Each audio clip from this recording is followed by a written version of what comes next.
Hello, Hillside. It's good to be with you, even just if by video like this. My name is Ryan Keating. For those of you who don't know me, I have been a member of Hillside Church since I was 4 years old. I'm 43 years old now, so I've been a member of Hillside for 39 years. And Hillside has always been a home to me, and during this season when all of our church services are online, I appreciated the opportunity to be able to contribute something to you this way by video. For those of you who don't know me, I live here in North Cyprus with my family. I've got my wife Vanessa and 4 kids, Ruby, Jonah, Alev, and Lale. And we work here in North Cyprus where I help to lead a church, but we also have a coffee company, and we make natural wine here in Cyprus and employ locals. And our goal here is to be a blessing to the nations, to be a blessing to Cyprus, to the peoples of Cyprus. There are 2 parts of the island of Cyprus. There's the Turkish Republic of Northern Cyprus, as it is called, here in the north, and then the Republic of Cyprus, which is Greek-speaking, in the south. We live in the Turkish part in the north. And we've lived here for about 3 years. Before we moved to North Cyprus, we lived in Turkey, and we were in Turkey for 10 years. My first year in Turkey was in 1993 when I was just 16 years old. It was a long history of going to Turkey, but in 2016 we had to leave Turkey and we came here to North Cyprus, where we have been for the last 3 years. And as I said, I helped to lead a church here in North Cyprus. Yesterday was Palm Sunday, and maybe you're familiar with that.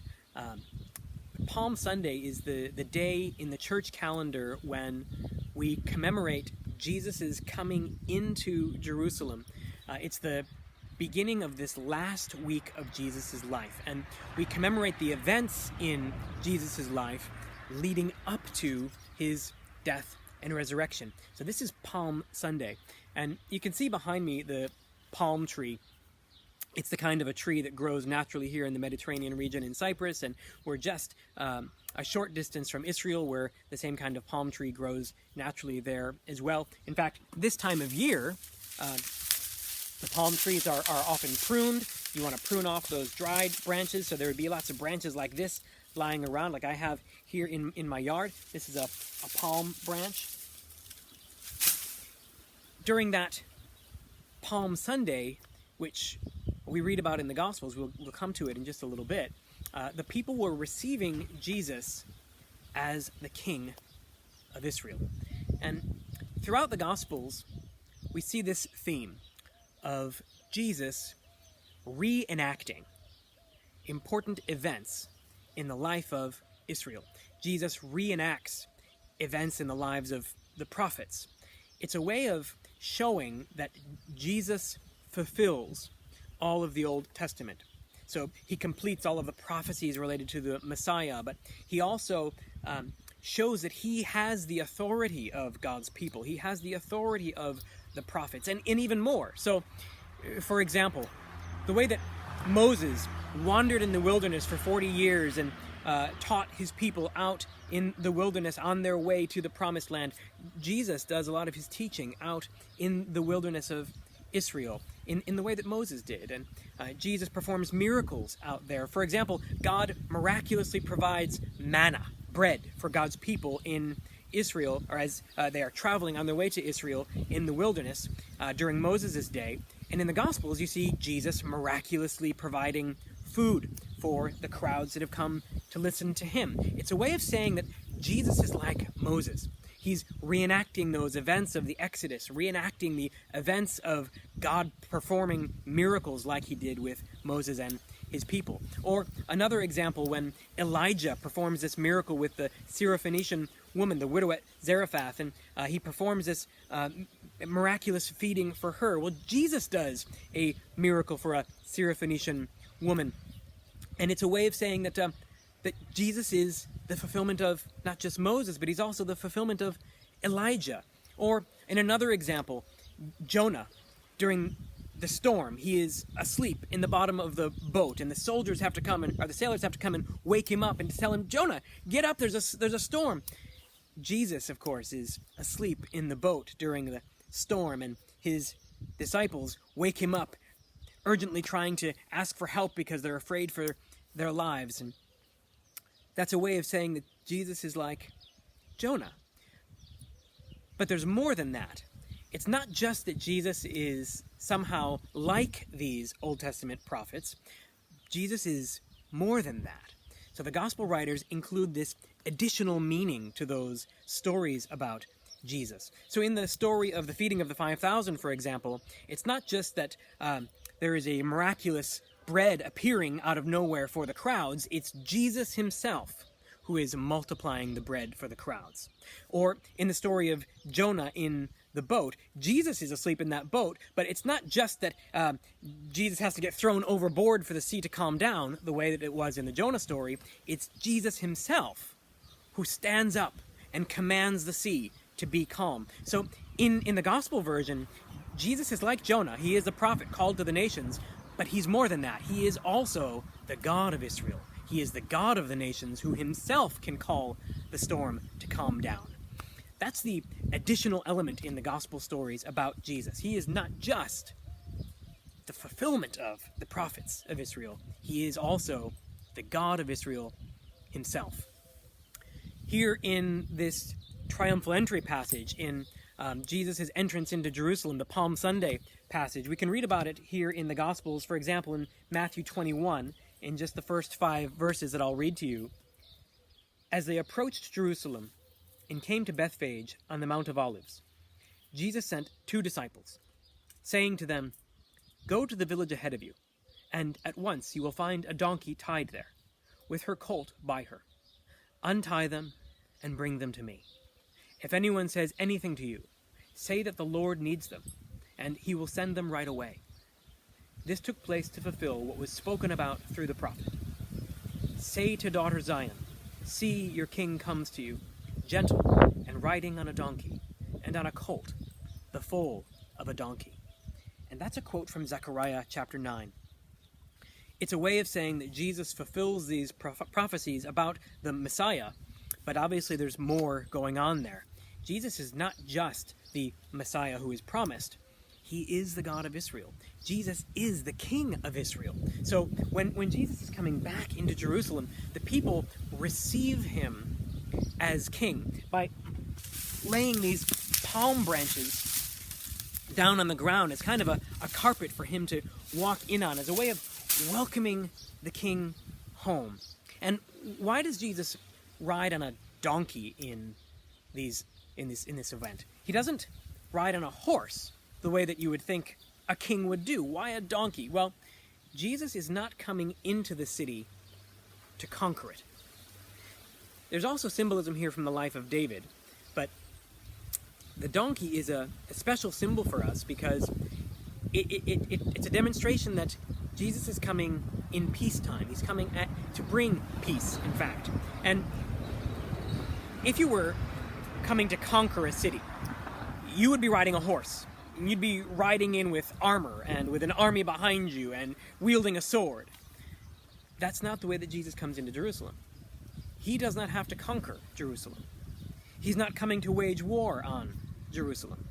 He is coming home to Jerusalem as its king. He is already the king of Jerusalem. And the people laying down palm branches as he rides in gently on a donkey into the city are welcoming home its true king. Welcome home.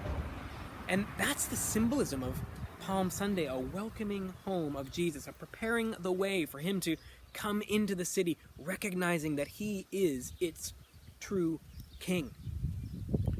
As Christians, in the same way that Jesus reenacts the events of God's people, the events of the prophets in the New Testament, as Christians, we reenact events in the life of Jesus.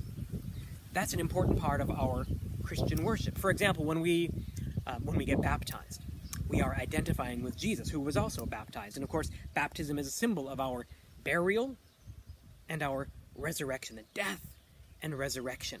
We reenact events in the life of Jesus when we are baptized, and they have additional meaning. Or when we take the Lord's Supper or communion and we share that bread and the wine, we are, of course, reenacting an event in the life of Jesus. Jesus, who shared a last meal with his disciples, bread and wine with his disciples. Jesus said to his disciples that this bread and this wine, it will represent my body and my blood. Jesus dies as a sacrifice for our sins, so that if we place faith in him, his death, his body, and his blood are valid as a sacrifice for us, and we are forgiven and have eternal life.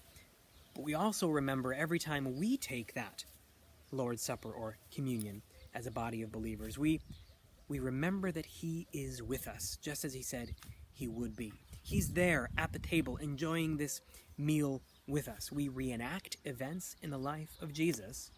We remember the events of Jesus' life, the significance of them, and we identify with the meaning of Jesus' life and his death and his resurrection. So this Palm Sunday event, it's significant for that same reason, because we also are symbolically saying we want to receive Jesus in our own lives as King. We want to prepare the way spiritually to receive Jesus as Lord, to recognize that he is the true King. He's coming into my life as King, into our communities, into our cities, into our nations. We want to recognize him, receive him, welcome him as King. If you're just joining us, I've been asked to introduce myself again. My name is Ryan Keating, and I'm here in my home in North Cyprus, and we're talking about Palm Sunday and the significance of the events in the life of Jesus for us as Christians. Looking again at this Palm Sunday event, when Jesus comes into Jerusalem and the people of God around him, the people who are recognizing something true about Jesus, and they want to receive him as King. There's also, for us as Christians, because we know what happens next, there's a looking forward to the resurrection. We recognize that Jesus came into the city as King. We receive him as our King, and we also know that he is going on to die and to be raised from the dead. There is resurrection for us. We are celebrating this Palm Sunday. We relive events in the life of Jesus in anticipation of resurrection. Jesus did bring victory. He conquers death by raising to life, and the resurrection of Jesus is a promise that we too will reenact that event. We will be raised also the way that Jesus is raised. So the resurrection isn't just for us something that we remember that actually happened, which we will commemorate at Easter, but it's a hope that we have for ourselves, and a hope that we have not just for ourselves, but we join with God's people in looking forward to resurrection hope, that God right now is in the process of bringing new life to his world. His kingdom is now at work transforming the world, and one day that work will be complete, and the transformation will be finished, and the consummation of all things, the fulfillment of God's plan for the world, and justice will come, and all of the wrongs will be made right, and everything will be just as it was intended to be. That's the resurrection hope that we have, and we place that hope in Jesus, who is the fulfillment of God's plan. It's the focus point of everything that God is doing. He rose from the dead, and we look forward to the time when we will be raised also from the dead, and to the time when God will transform and renew all things. That's what we will celebrate at Easter next Sunday. We have, as Christians, resurrection hope, and all of it is based on Jesus' significance for us. Thank you for listening today, and it's good to be with you again, Hillside. I hope to be in person with you soon. If you want to get in touch with me on Facebook or some other social media, I'd be happy to hear from you and interact with you personally as well. Thanks so much.